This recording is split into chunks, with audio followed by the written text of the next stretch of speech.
Well, hey, everybody. Hello. Hey, Mark. How's everybody doing? Good. Good. Awesome. Well, look, there's a few. Hi, Kristen. How have you been? Good, thanks. Yeah. Awesome. Hello, Liz. Hey, how are you? You're doing well. Yourself? Good. Excellent. All right. So where did, oh, hi, Afride. How are you? Perfect. We'll kick off here in a couple minutes. Wait for some more people to jump on. So,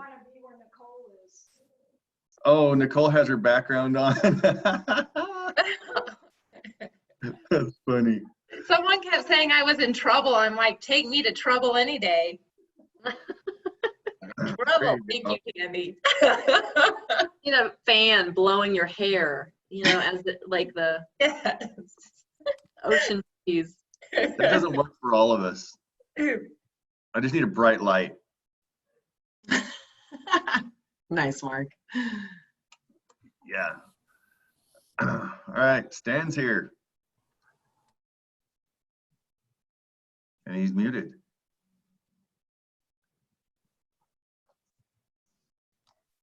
There I am. There he is. Here I is.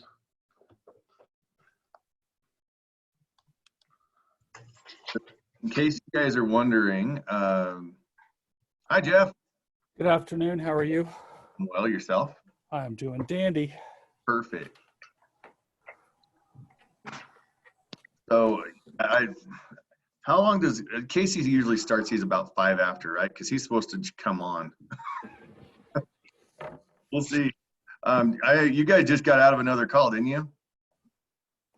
Was there another Zoom meeting that was just going on? I was not on that call. Oh, okay. Hey, Jeff, I saw comments about those lot loans. Yeah, and stuff had frozen up a little bit on lot loans and everything right now. So Yeah, that's what I thought. I just thought I'd reach out, but I never did get a response on what the details were. So I can't help until I find that out. we don't even have the one-time closes right now. They froze those. Wow. Okay. Everything. So anyway, is that Greg or Kara?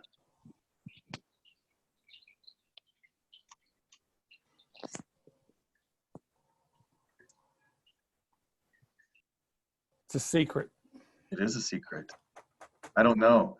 I sent the well, there's Susan. I sent the PowerPoint presentation to Kara, so I don't know if she if she got that or not, just in case Alfreda needs it. So anyway, we'll get going here in just a minute. Casey was going to come on and get kind of jump started, but maybe he'll come on at the end. But all right, well, we'll just get started here. Those of you that don't know me, I'm Mark Schneider. I'm the branch manager here at Nations Lending. I'm also the in-house lender for Keller Williams Denver Southeast, where Kristen and Beth and Susan and Jeff and Jason, John, you know, a lot of these guys are at. So anyway, but and then Stan is with Stan, Nicole, Robin, and Tandy are all with me. They're all part of my branch. And so anyway, and Stan is also, he's sitting right over in the Lone Tree office at Keller Williams right now. And anyway, so I invited Alfreda to come in here and give you guys kind of a high level of what's still available, where we're at, what the conditions are for especially first-time home buyers. But there are also some educational pieces too for what CHFA will do now to help us close more deals. So I'll turn it over to you, Alfreda. Thanks very much, Mark. Thanks everybody for being here today. So again, I don't know where that PowerPoint ended up. I just thought I would send it if you guys wanted to look at it while we're doing this, so you don't have to just keep staring at me and listening to me droning on. But perhaps we can make parts of that available later. So I don't know how much y'all know about CHFA or how often you use it. I'm always curious if your camera's on. Who here has participated in a CHFA transaction in the past, either on the buy or the sell side? Anybody? I see a hand. And then there are people who don't have their cameras on, so I can't see you. So I'm kind of presenting this today with an assumption that you know some basic things about CHFA, but if you don't, no worries. I'm happy to answer questions. And we always offer a continuing education class for realtors. It's a 2-hour class. And in fact, we did one yesterday. It's the first time I had ever done one via Zoom meeting. So it is a 2-hour continuing education.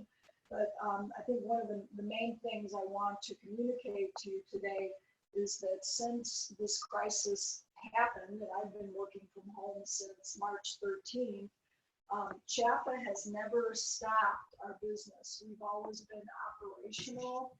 And the nice thing is, you know, we've been a bit ahead of the technology curve, so we were all immediately available, and we were all set up to be working from home. So we continue to do business as usual. So we're continuing to accept and process and purchase home loans from our lenders daily. And look at that, there it is. So I think I'm maybe on slide 3 by now, whoever's advancing the slides.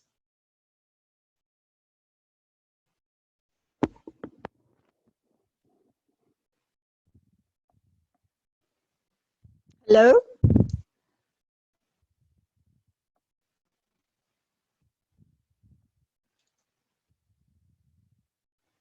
Sorry there. Everybody's still there? Yes. So if you could go back one slide, please.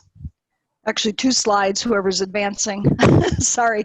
So this is kind of the update, you know, like as far as we're concerned, we've been continuing to go on since day one. And in fact, if you want to make note of this website page, that's where we've been keeping our lenders and our realtors and consumers too, just, you know, sort of abreast of what's going on.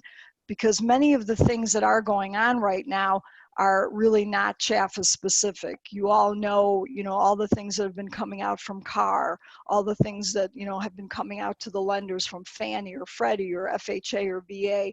So many processes are changing. So of course we're adapting to those processes, but bottom line, we have continued to do our business.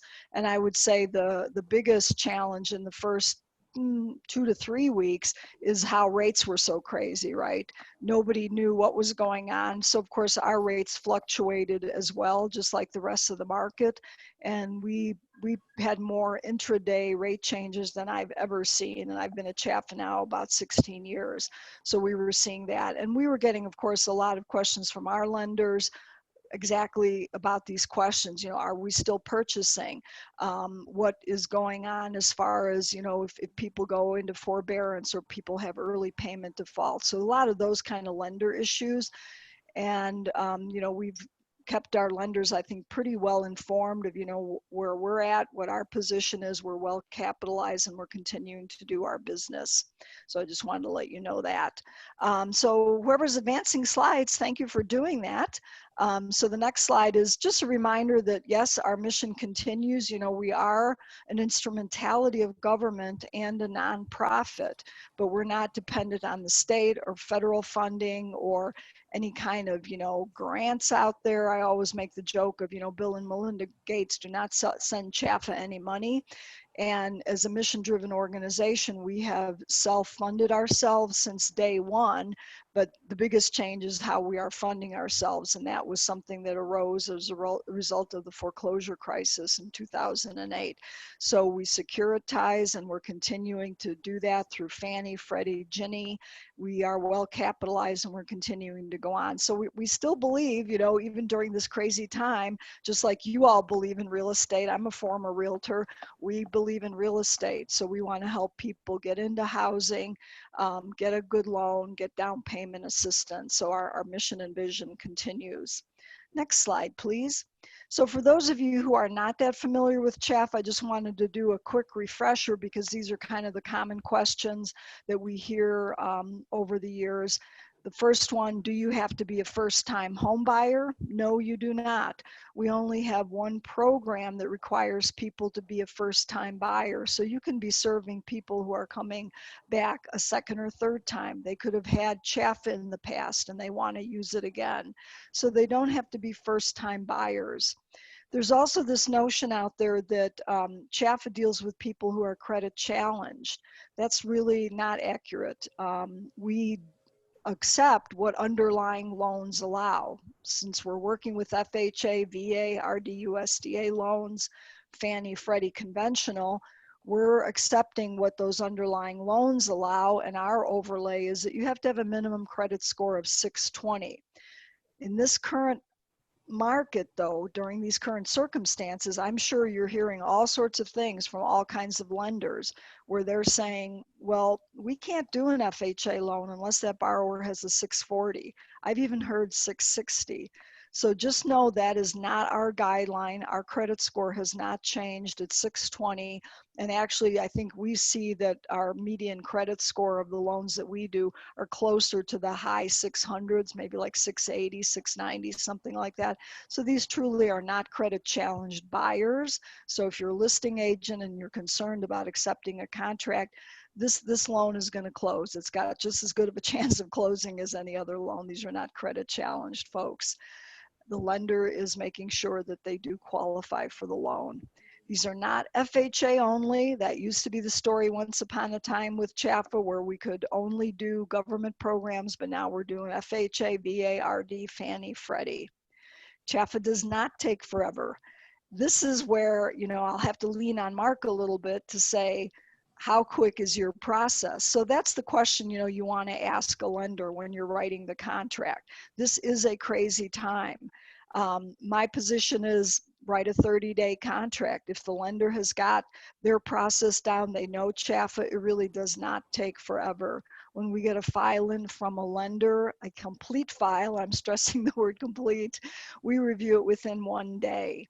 Most files, unfortunately, are suspended, but if that lender can get that suspended to us as quickly as possible, we review those and clear those as quickly as possible in less than 24 hours. So, barring all the other this month that did happen twice. Both were 24 hours, and final review was in less than 4 hours. Yeah. So, I mean, we're pushing hard to, you know, for everybody to get stuff done. I mean, we don't do rushes, unfortunately, just because we don't think it's, you know, fair to push one lender's file in front of another lender's. But I would say, you know, a 1-day review is pretty good. So it really does not take forever. So rely on, you know, good lenders that, you know, experienced lenders, because really the process is in their hands. The next question that comes up a lot is the down payment assistance we provide. And that can be confusing because it's changed over the years. You know, we've had assistance that you don't pay back, assistance that you do. Well, currently we have 2 choices. So our one program offers the option of a grant, and it offers the option of a silent second that you do pay back. So one or the other, but not both. So it's kind of one of these questions where whatever you answer, you might be right. Yes, maybe, maybe not. So it depends on the assistance that the buyer picks, and we have both available. So there was some rumor out there too early during this crisis that CHFA didn't have down payment assistance, or we were stopping funding the grants or the silent second. So again, none of that is true. The rumor mill was fascinating the first 2 weeks of this crisis. The income calculation, I would tell you, is not complicated. We're accepting a lender's loan qualifying income for the loan on all of our programs, except our one program that truly is a first-timer program. That's our First Step program.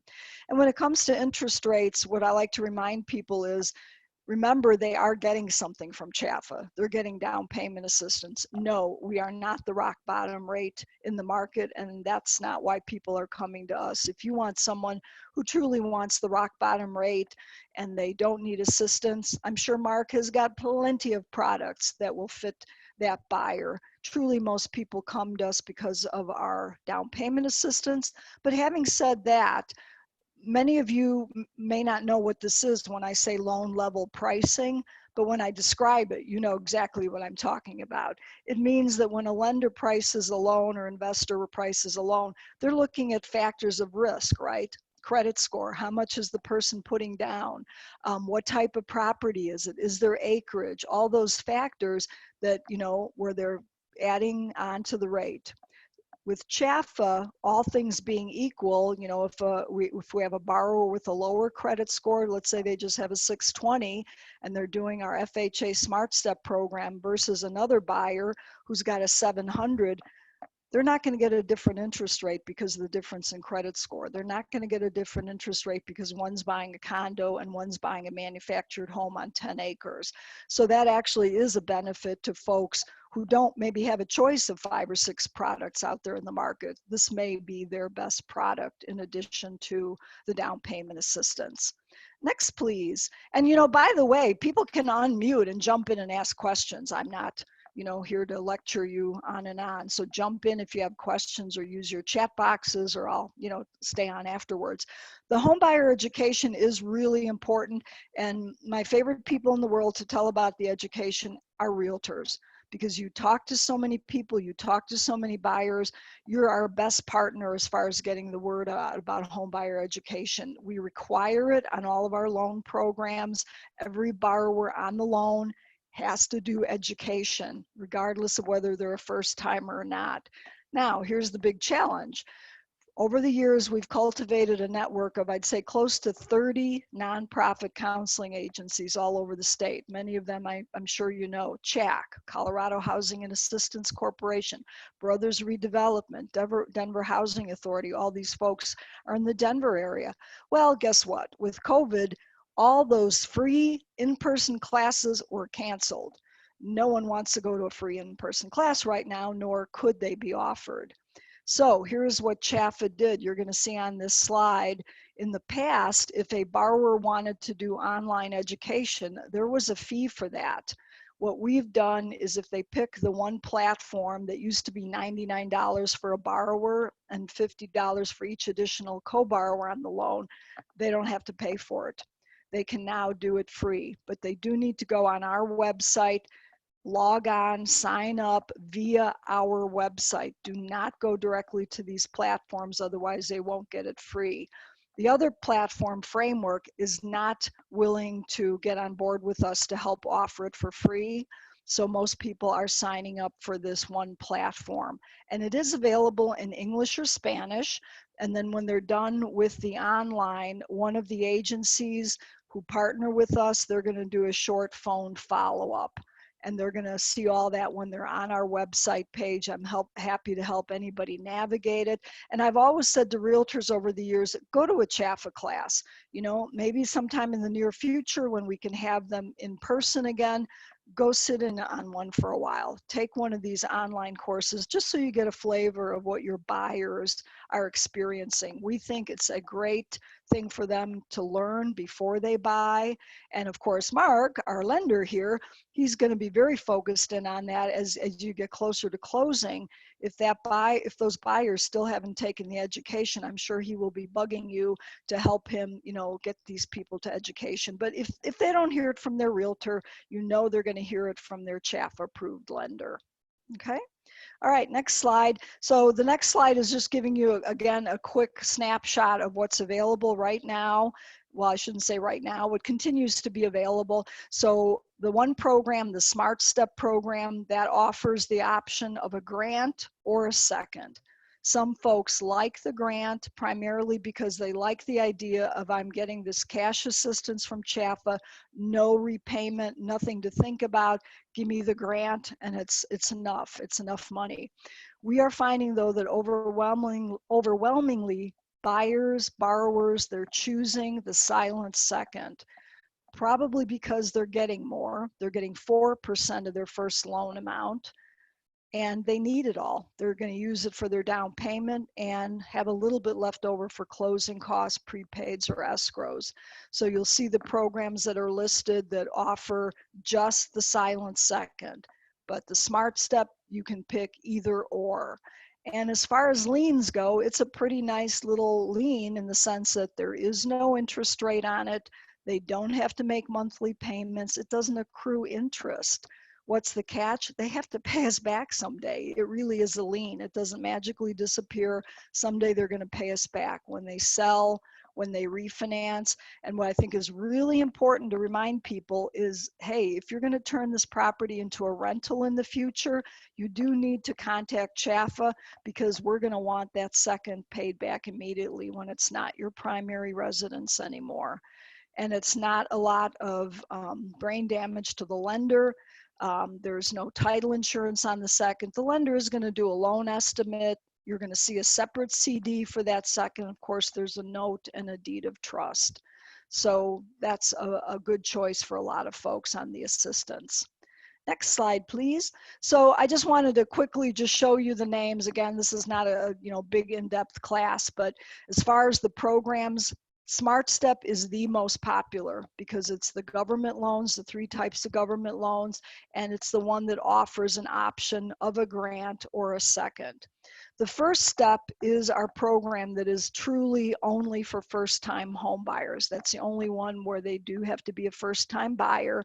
And by the way, if you're rusty on your definition of first-time buyer, that's someone who has never owned, never been entitled to a primary residence, or someone who hasn't owned in the last 3 years. So you might be working with somebody who owned a property 5 or 6 years ago. Now they're considered a first timer. And honestly, the main reason a lender and that buyer may be picking to do the first step is it's a better interest rate. It's a slightly lower rate than Smart Step. The third program is the conventional, and that is called preferred. It can be either a Fannie or a Freddie loan, however the lender wants to underwrite it. It's only 3% down. It offers that silent second.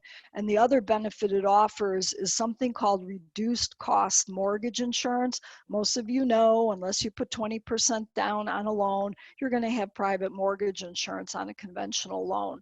But because we're a housing authority, we're allowed to offer something called reduced cost mortgage insurance. So that's another benefit to your buyer, to your borrower. Next slide. And then the last thing I wanted to finish up with was kind of a unique program that Freddie offered to housing authorities that we also offer. It's called the Very Low Income Program, or VLIP for short. So it's exactly like the preferred program, with the exception for the lender doing the loan. They do it as a Freddie loan. It has lower income limits because all of our programs have income limits, of course. These are lower income limits. And the reason that a lender would choose this is it's going to be a better interest rate. But I'm a realist. And honestly, when I look at those VLIP income limits, they are so low, it's almost impossible to use the program. We have gone back to Freddie a couple of times saying, you really need to raise these limits. This is not a program that's going to work in Colorado with our, our higher housing costs, but it is what it is. We've seen a few VLIP loans come through our doors, but it's, in my opinion, it's just not as usable because of the very low income limits. And then what do we care about as realtors? What can you show a person? So on the next slide, I'm just showing you quickly all the different types of properties that somebody might be purchasing, but think single unit, right? Think single unit property, whatever it looks like. Is it a single family attached or detached? Is it a warrantable condo?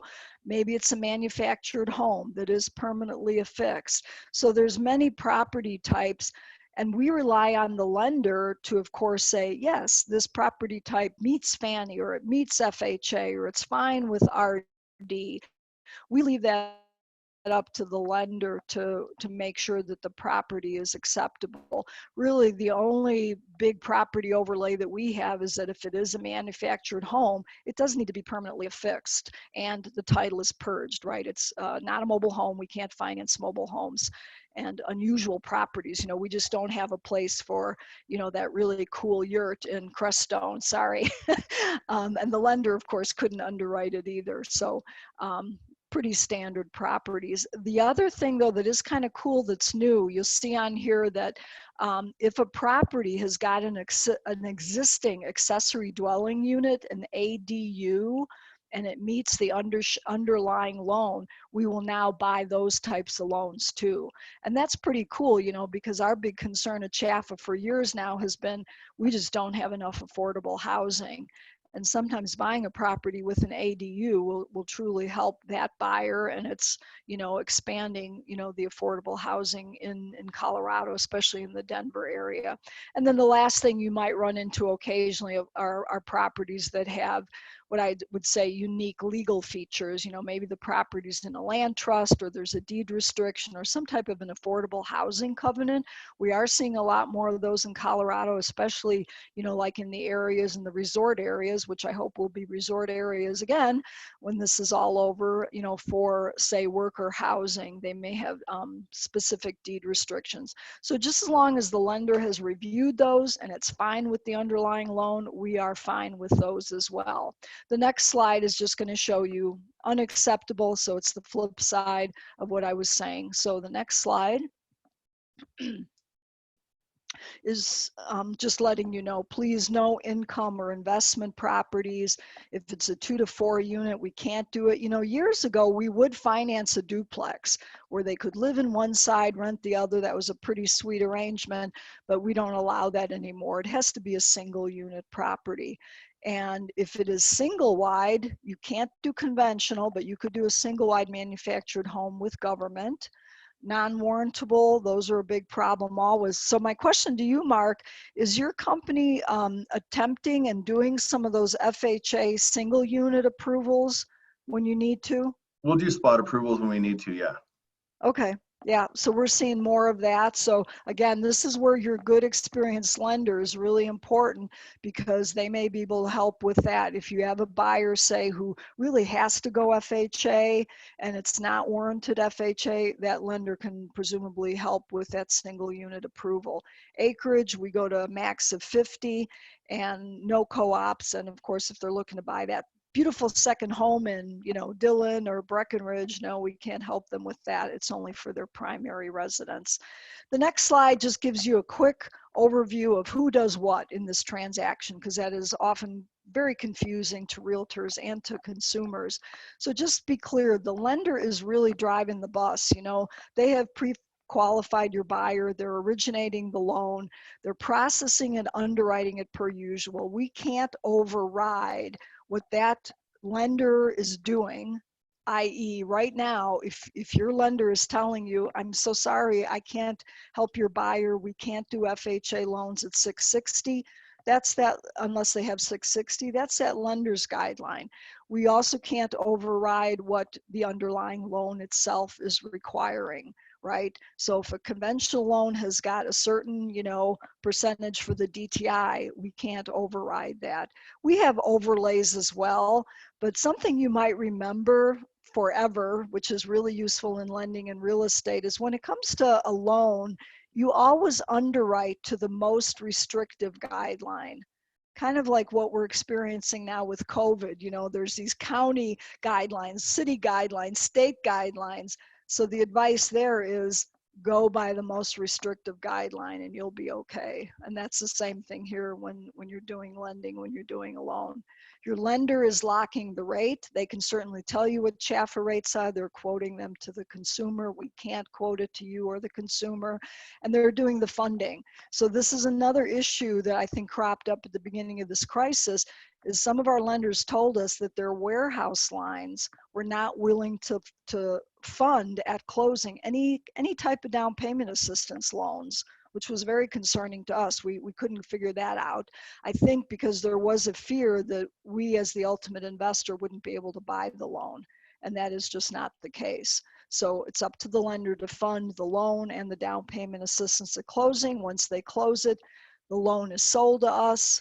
It is now our buyer, our customer, if you will. We set it up for servicing, and that loan is now serviced by CHFA.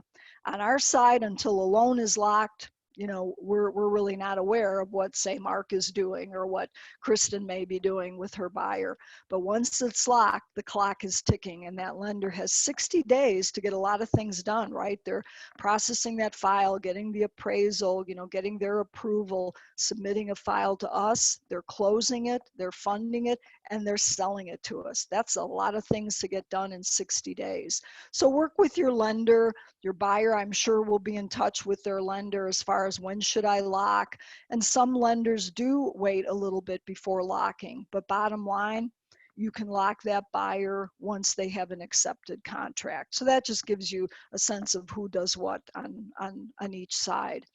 And then the next slide, that is just a microsite that we have now for realtors. So you might want to check that out. It's pretty easy. It's just our web homepage, chfainfo.com/RE. So take a look at that and sign up for our e-news if you like.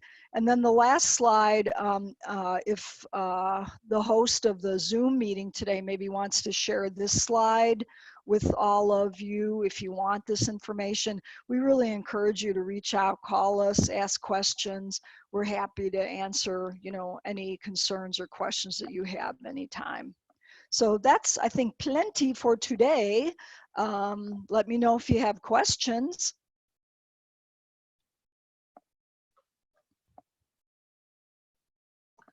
Bring your questions, guys. What you got? And by the way, I am not the only lender on here. Like I said, Robin, Tandy, Nicole, Stan, they're all lenders on my team. Where'd Tandy go? Oh, there she is.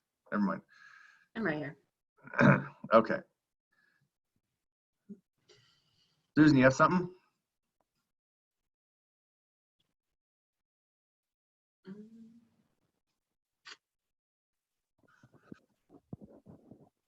Anybody? Anybody? Bueller? I'm good right now. Oh, just to let you guys know that on, like she was discussing, our underwriting guidelines, you know, we do have to underwrite to theirs. We're still at 580 minimum FICO score on FHA and VA. We're 620 on conventional. And we're still doing things just like we were before this crisis. There's some questions popping up in the chat box there. Oh. Yeah, I just typed my email address in the chat box if anybody wants to email me directly. So feel free to do that. Okay.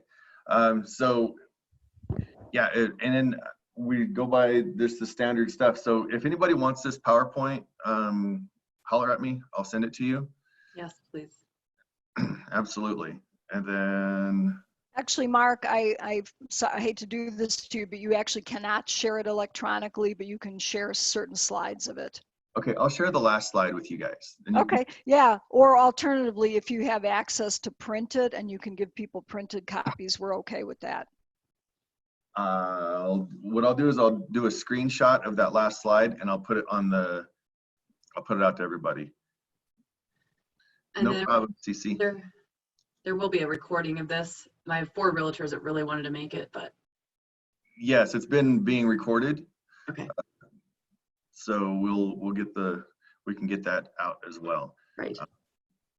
All right, is there anything else, guys? May I ask a question of the group? Sure. This is something that I've always run into when I teach the continuing education classes is there seems to be some concern, you know, like if you're representing the seller, are you finding that your sellers still have some kind of residual concern or caution about accepting a contract if they're aware that that buyer is using down payment assistance programs?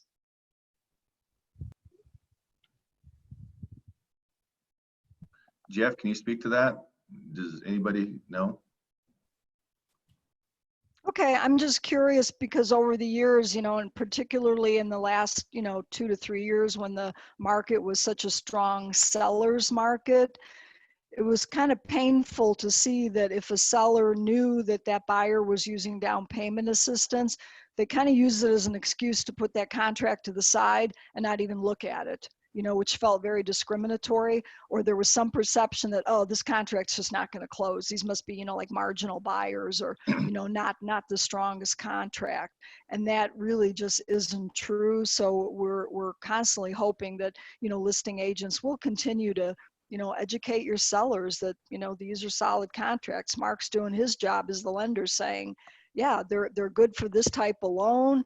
Here's the approval, and where their assistance is coming from really should not be relevant. But I know there's still that perception in the market from some sellers and listing agents that, CHFA is marginal or dicey. And when I look at, we bought almost $3 billion in loans from our lenders last year.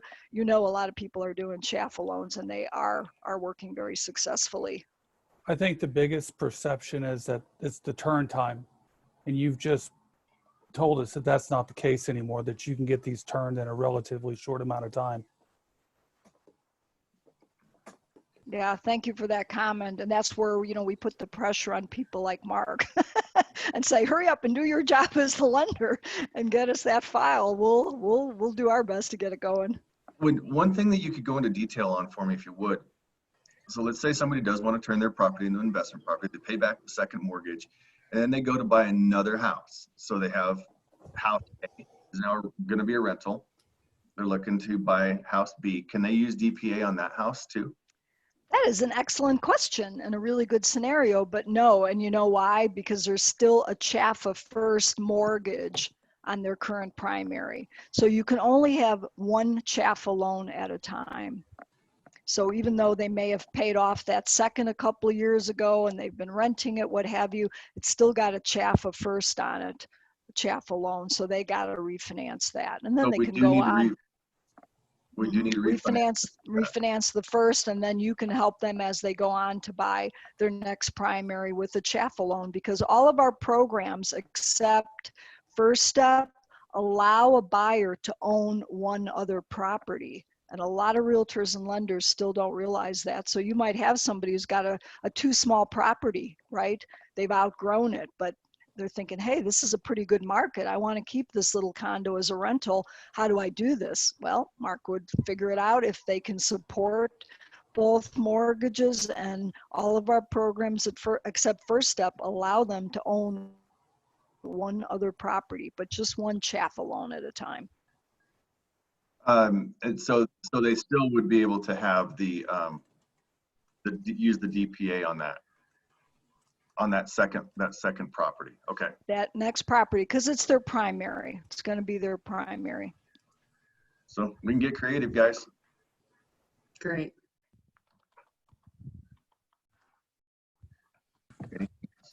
I didn't know that. That's a great question. I only thought that it was for first buyers and that's it.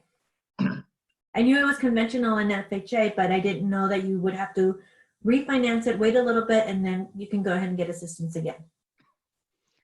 Well, you could even do a back-to-back closing. I mean, we're just going to make Mark, the lender, prove that that one with the CHFA loan was paid off this morning, and now you're closing on the next one. So we've seen that concurrently happening. Oh, wow. Yeah. So as long as you have a lease in place to offset that first payment, we can do it. Yeah, that's more the lender's concern, because they're underwriting the loan. They have to make sure that, the numbers work. CHFA's main thing is we just want to make sure that they're, not on two CHFA loans. So whether you're refinancing it that morning and closing the refi in the morning, well, if it was a refi, you'd have to wait 3 days, right, Mark? Because we wouldn't allow you to do it until the refi funded. But let's say they were to sell that property this morning, and then this afternoon they're buying their next primary with CHFA. You could literally structure it where it's back to back. Oh, wow.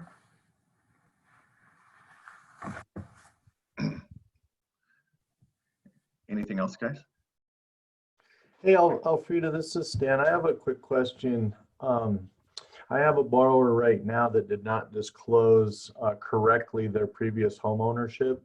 And I'm wondering, so we have them in the First Step program currently, and I believe that they sold their previous home the first week of June 2017. So am I right in understanding then that if we don't close their new loan until after that date of 2020, then we'll be okay to classify them as a first-time home buyer, or should we switch them to the Smart Step program? Well, here's my first thought. That's a really good question. Is actually First Step has got a little niche carve out where even a non-first time buyer could use the program. So whatever lender they're working with, that lender should look to see if the property that they're buying in is in what's called a targeted area of the state. If it is, they could actually use First Step. But if it's not, then you won't be able to close that First Step loan until you hit the 3-year mark of them not having owned that last property. So those will be your two options. Or if you need to do something right away now, yes, switch them into Smart Step, because Smart Step is fine with them, not being a first-time buyer. Okay. Good And question. where would I be able to locate a list of the qualifying areas? We have a tool on our website that if you Okay. want to call me after this Zoom meeting and get in front of your computer, I can help navigate you. But I think it would be faster to just ask the lender to check and see if their property is in a targeted area. But I'm happy to show you. He's the lender. Who's the lender? Stan's one Oh, of them. Stan, you're a lender. Sorry. Yeah. Stan, Stan, Tandy, Robin, and Nicole are all LOs in my branch. Okay, gotcha. Sorry, I didn't grab that, Mark. Yeah, so I mean, I can show you, but there is a page on our website called Targeted Areas, and it's a tool, where you type in the address, it'll pop up a census tract. And do you have the appraisal already on the property?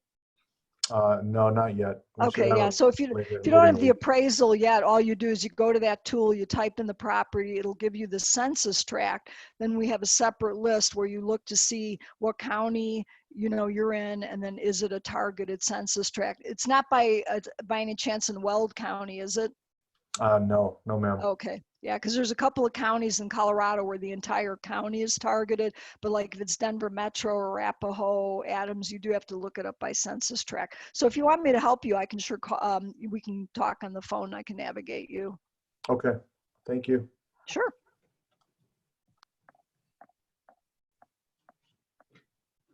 Good questions, you guys. You are engaged and awake. Well, we definitely want to stay aggressive. I know that when we have a shift in the market like this, it's first-time home buyers are going to be very prominent right now because not a lot of move-up buyers are kind of listing their houses currently from what we're seeing.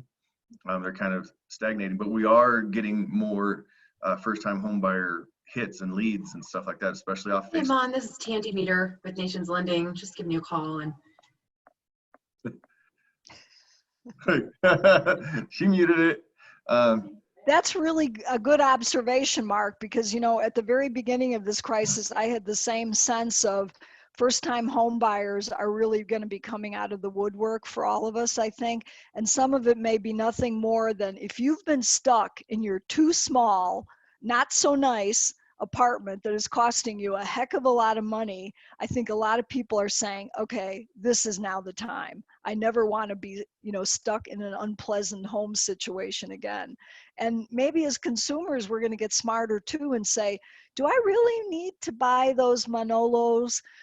They're $400. I could save that for my down payment, or, for the guys out there, do I really need to buy this? I don't know. What does a guy think? I don't want to say a car. I don't want to, stereotype, but the stupid things that, whatever, but the stupid things that consumers spend money on, because we see it as lenders, we see it in our home buyer education. We're like, really? Where we add up, how much money did you spend at Starbucks this month, or going out, or, and so maybe people are going to shift in their desires to say, I really want to have a nice home. So I think you're right, Mark. It's going to really, jump up what you're going to see. I know I just daily am getting calls from consumers who are interested in the home buyer education, and they're interested in doing this year. I'm optimistic. Yeah, I think it's looking good for that. Anything else, guys?